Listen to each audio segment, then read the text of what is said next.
पैसा मजबूत भावनाओं को उद्घाटित करता है और कियोसाकी का तर्क है कि भय और लालच इससे जुड़ी प्राथमिक भावनाएं हैं जो अक्सर हानिकारक वित्तीय निर्णयों की ओर ले जाती हैं। डर हमें लगन से काम करने के लिए प्रेरित करता है, लेकिन साथ ही हमें जोखिम विरोधी भी बनाता है, जो कथित जोखिमों के कारण हमें स्टॉक या अन्य परिसंपत्तियों में निवेश करने से रोकता है। दूसरी ओर लालच हमें बेहतर जीवन शैली, नए घर या नई कार पर अपना अतिरिक्त पैसा खर्च करने के लिए प्रेरित करता है, जिसके परिणाम स्वरूप बड़े आरण भुगतान और उच्च बिल होते हैं। कियोसाकी ने चेतावनी दी है कि हम जितना पैसा कमाते हैं वह उतना महत्वपूर्ण नहीं है जितना हम अपने पास रखते हैं। यदि हमारे पास अपने वित्त को प्रभावी ढंग से प्रबंधित करने के लिए ज्ञान या जागरूकता की कमी है, तो ये भावनाएं कहर बरपा सकती हैं, जिससे वित्तीय विकल्प खराब हो सकते हैं। दोनों पिताओं के दृष्टिकोण विपरीत थे।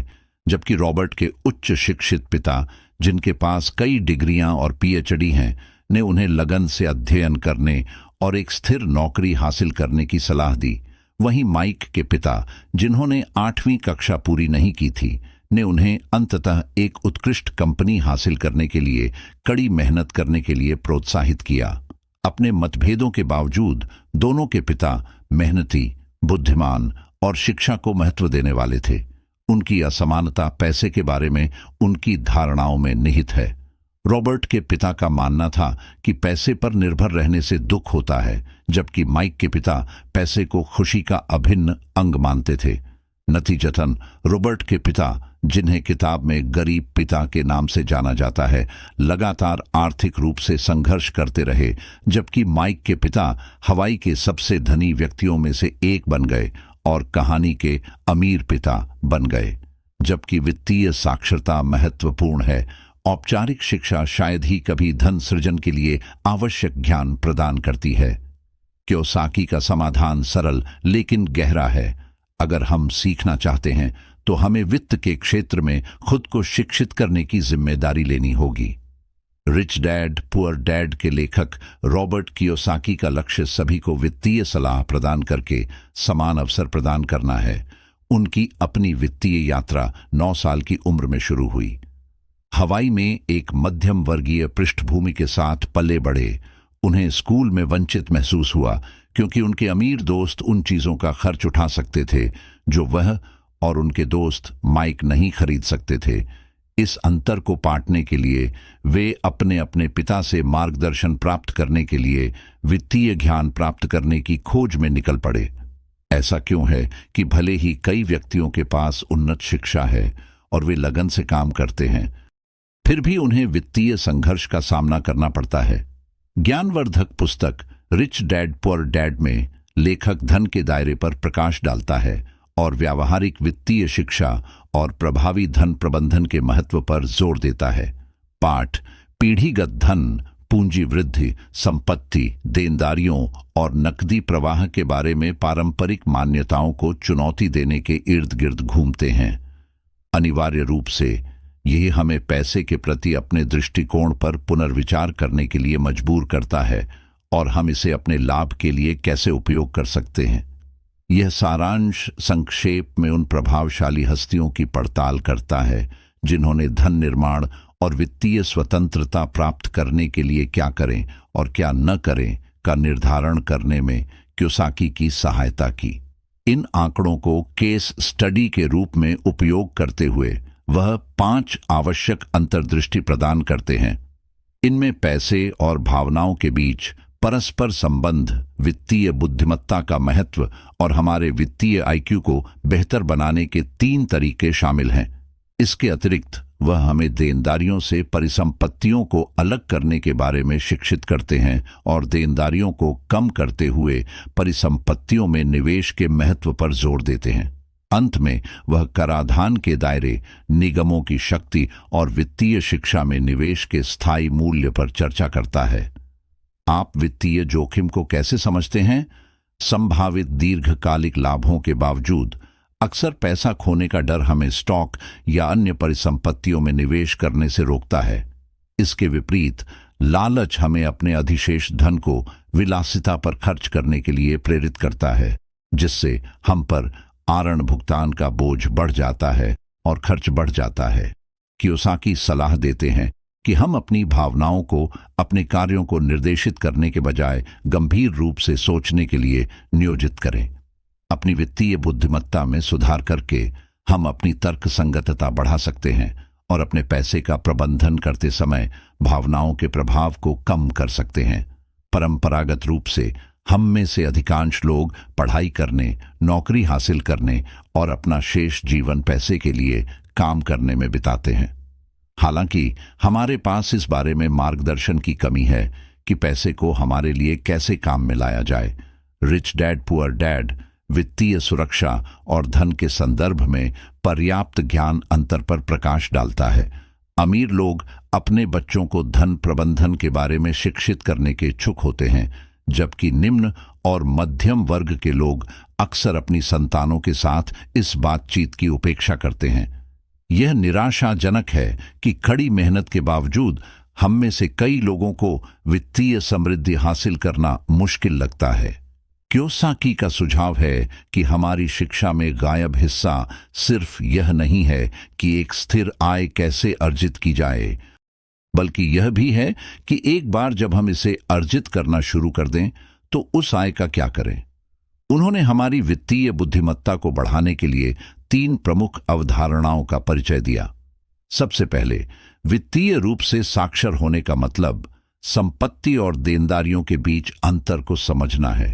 कियोसाकी उन परिसंपत्तियों में निवेश करने के महत्व पर जोर देता है जो आय उत्पन्न करती हैं, बजाय उन देनदारियों को खरीदने के जो समय के साथ हमारे वित्त को खत्म कर देती हैं। यह सरल लग सकता है, लेकिन कई लोग इस अंतर को गलत समझते हैं, जिससे वित्तीय संघर्ष होता है।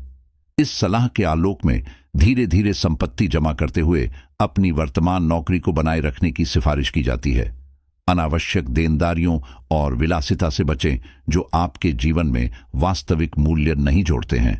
धैर्य और दृढ़ता के साथ आप अंततः एक पर्याप्त निष्क्रिय आय धारा का निर्माण करेंगे, जिससे वित्तीय सुरक्षा और स्वतंत्रता प्राप्त होगी। कियोसाकी आय अर्जित करने के 4 तरीकों की पहचान करता है: दूसरों के लिए काम करना, स्वरोजगार होना, व्यवसाय का मालिक होना या निवेश करना। जबकि पहले 2 में पैसे के लिए व्यापार का समय शामिल है और भारी कराधान के अधीन है, बाद के 2 अमीरों के लिए धन सृजन के रास्ते हैं।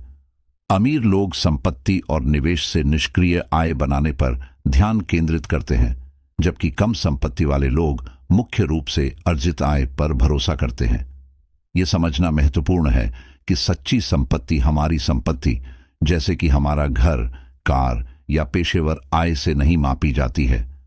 कियोसाकी के अनुसार धन वित्तीय स्वतंत्रता का पर्याय है, जो इस बात से निर्धारित होता है कि हम सक्रिय रूप से काम किए बिना अपनी जीवन शैली को कितने समय तक बनाए रख सकते हैं। वित्तीय स्वतंत्रता तब प्राप्त होती है जब हमारी निष्क्रिय आय हमारे खर्चों से अधिक हो जाती है, जिससे हमें समय और स्वायत्तता की सुविधा मिलती है। आधुनिक समय में भी जब पैसे के विषय के बारे में हमें सिखाने की बात आती है तो शिक्षा प्रणाली कमजोर पड़ जाती है। परिणाम स्वरूप हम अक्सर वित्तीय मार्गदर्शन के लिए अपने माता पिता पर निर्भर रहते हैं, लेकिन यह स्वीकार करना महत्वपूर्ण है कि सभी माता पिता का वित्तीय ट्रैक रिकॉर्ड ठोस नहीं होता है और वे सर्वोत्तम सलाह नहीं दे सकते हैं।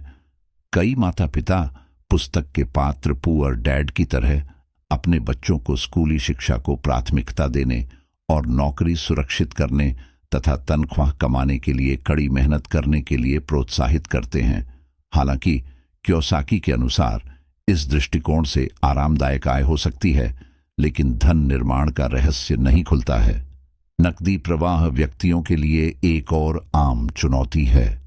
संपत्ति अर्जित करने के बजाय हम में से कई लोग भोजन, कपड़े, मनोरंजन और परिवहन जैसे दैनिक खर्चों का भुगतान करने पर ध्यान केंद्रित करते हैं। हम बंधक, क्रेडिट कार्ड, आरण और आरण जैसी देनदारियां भी जमा करते हैं, जो हमारे वित्तीय संसाधनों को खत्म कर देती हैं और हमारे नकदी प्रवाह पर नकारात्मक प्रभाव डालती हैं। उदाहरण के लिए, क्या आप जानते हैं कि डीलरशिप छोड़ते ही एक नई कार अपने मूल्य का 25% खो देती है? इसके विपरीत धनी व्यक्तियों के पास देनदारियों को कम करने के उद्देश्य से अलग अलग नकदी प्रवाह पैटर्न होते हैं। वे नौकरी से परे अपने आय स्रोतों में विविधता लाते हैं और ऐसी परिसंपत्तियों में निवेश करते हैं जो बढ़ती हैं या निष्क्रिय आय उत्पन्न करती हैं। ये परिसंपत्तियां तब भी पैसा कमाना जारी रखती हैं जब वे सो रहे होते हैं। दुर्भाग्य से कई स्नातक आवश्यक वित्तीय कौशल के बिना स्कूल छोड़ देते हैं। हालांकि उनका करियर सफल हो सकता है, लेकिन वित्तीय साक्षरता और भविष्य के लिए उचित योजना की कमी के कारण वे अक्सर जीवन में बाद में आर्थिक रूप से संघर्ष करते हैं। यह इस तथ्य से स्पष्ट है कि संयुक्त राज्य अमेरिका में 50% कार्यबल के पास पेंशन नहीं है, और जिनके पास पेंशन है उनमें से एक महत्वपूर्ण हिस्से के पास अभी भी अपर्याप्त सेवानिवृत्ति निधि है। परिसंपत्तियों के उदाहरणों में ऐसे व्यवसाय शामिल हैं जिन्हें निरंतर उपस्थिति, स्टॉक, बॉन्ड, म्यूचुअल फंड, आय उत्पन्न करने वाली रियल एस्टेट और रॉयल्टी की आवश्यकता नहीं होती है। कियोसाकी के गरीब पिता ने अपनी नौकरी से अच्छी खासी आय अर्जित की, लेकिन उनके खर्च हमेशा उनकी आय से मेल खाते थे। इसके अलावा समय के साथ उनकी देनदारियां बढ़ती गईं, जो एक खतरनाक पैटर्न है क्योंकि इससे कर्ज बढ़ जाता है। दूसरी ओर रिच डैड ने अपनी अधिकांश संपत्तियों में निवेश करके और देनदारियों को कम करके जमा की। इसके अलावा बाजार ट्रैकिंग अलग अलग बाजार स्थितियों के तहत विभिन्न निवेश संभावनाओं के आकलन की अनुमति देती है। कर भत्ते और कानूनी एवं बीमा सुरक्षा सहित कानून को समझना भी आवश्यक है। अंत में धन और वित्त के मामलों में ज्ञान प्राप्त करना कभी बंद न करें। अपनी समझ को लगातार विस्तारित करने के लिए पुस्तकों, पाठ्यक्रमों और सलाहकारों की तलाश करें। अमीरों ने अपने कर के बोझ को कम करने के लिए निगमों की स्थापना जैसे प्रभावी तरीके खोजे हैं। प्रसिद्ध वित्तीय विशेषज्ञ रॉबर्ट कियोसाकी एक सरल लेकिन परिवर्तनकारी तथ्य पर प्रकाश डालते हैं जो वित्त पर आपके दृष्टिकोण में क्रांतिकारी बदलाव ला सकता है। जहां व्यक्तियों पर खर्चों से पहले कर लगाया जाता है, वहीं निगमों पर खर्चों के बाद कर लगाया जाता है। रणनीतिक रूप से एक निगम शुरू करके कोई व्यक्ति छुट्टियों, कार की लागत, स्वास्थ्य क्लब की सदस्यता और रेस्तरां के भोजन जैसे खर्चों में कानूनी रूप से कटौती कर सकता है। इसके अलावा निगमों के लिए आयकर की दर आमतौर पर व्यक्तिगत आयकर दरों से कम होती है। इसी तरह ज्ञान प्राप्त करने में अहंकार एक बड़ी बाधा हो सकता है। कियोसाकी का दावा है कि अहंकार अज्ञानता और अहंकार का एक संयोजन है। वित्तीय कौशल की कमी के साथ यह विकास और सीखने के अवसरों में बाधा डालता है। अपने वित्तीय विवरणों को दोबारा तैयार करने की कल्पना करें। ये कहने के बजाय मैं इसे वहन नहीं कर सकता, मैं इसे कैसे वहन कर सकता हूं की मानसिकता अपनाएं। परिप्रेक्ष्य में यह बदलाव धन और उसके द्वारा प्रस्तुत अवसरों के प्रति हमारे दृष्टिकोण और व्यवहार को नाटकीय रूप से बदल सकता है। अक्सर हमारी मानसिक बाधाएं हमें जोखिम लेने या नए उद्यम अपनाने से रोकती हैं।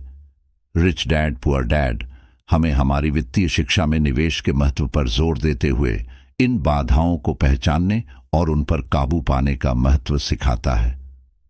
निष्कर्षतः अनावश्यक कराधान को कम करने, अपनी वित्तीय शिक्षा में निवेश करने और मानसिक बाधाओं पर काबू पाने के लिए एक सक्रिय दृष्टिकोण अपनाकर हम एक उज्ज्वल वित्तीय भविष्य का मार्ग प्रशस्त कर सकते हैं।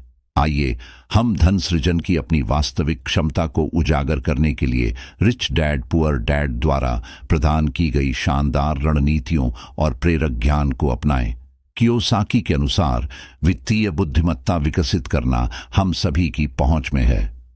वह कई व्यापक पहलुओं का सुझाव देते हैं जिनमें हम सभी सुधार कर सकते हैं। सबसे पहले वित्तीय और लेखा साक्षरता स्थापित करना महत्वपूर्ण है। वित्तीय विवरणों की समझ हासिल करें। दूसरे, विभिन्न निवेश विकल्पों के बारे में सीखकर और संबंधित जोखिमों को समझकर अपने निवेश ज्ञान का विस्तार करें। तीसरा, आपूर्ति और मांग को समझकर बाजारों की निगरानी और विश्लेषण करना सीखें। वित्तीय सफलता प्राप्त करने में बाजार की समझ एक महत्वपूर्ण कारक है। बाजार की मांगों का अध्ययन करें और अपने उत्पाद या सेवा को उसके अनुसार संरेखित करें। अक्सर व्यस्तता आलस्य की आड़ बन सकती है। जब हम काम में व्यस्त नहीं होते हैं तो हम खुद को टेलीविजन, मछली पकड़ने, गोल्फिंग या खरीदारी में व्यस्त पाते हैं। गहराई से हम जानते हैं कि हम किसी महत्वपूर्ण चीज से बच रहे हैं, हमारी वित्तीय स्थिति।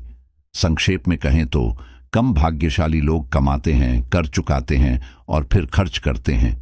हालांकि निगमों की शक्ति के माध्यम से अमीर कमाते हैं, खर्च करते हैं और बाद में करों का भुगतान करते हैं। हालांकि यह शुरू में असमान लग सकता है, आपके पास इस ज्ञान का उपयोग अपने लाभ के लिए करने का अवसर है। पुस्तक के महत्वपूर्ण संदेशों में से एक आपके विशेष देश की कर प्रणाली को समझने का महत्व है। इस ज्ञान से लैस होकर सरकार की हम पर कर लगाने की क्षमता को कम करने के लिए वैध तरीके खोजना अनिवार्य है। माना कि इस प्रयास के लिए मानसिक प्रयास की आवश्यकता होती है, लेकिन चुनाव अंततः आपके हाथ में है। यदि आप प्रेरित रहने का प्रयास करते हैं और अपनी वित्तीय शिक्षा में निवेश करते हैं तो दीर्घकालिक लाभ पर्याप्त होंगे। सीखना धन पैदा करने के लिए एक महत्वपूर्ण उत्प्रेरक के रूप में कार्य करता है। कियोसाकी भय, संशयवाद, आलस्य और अहंकार को सीखने और व्यक्तिगत विकास में बाधाओं के रूप में पहचानता है। इनमें से कोई भी बाधा आपकी प्रगति में बाधा न बने। जैसा कि सदियों पुरानी कहावत है, मृत्यु और कर ही जीवन में एकमात्र निश्चितता है। यह सर्वविदित तथ्य है कि कर अनिवार्य हैं और अक्सर निराशाजनक रूप से हमारी संपत्ति को कम कर देते हैं।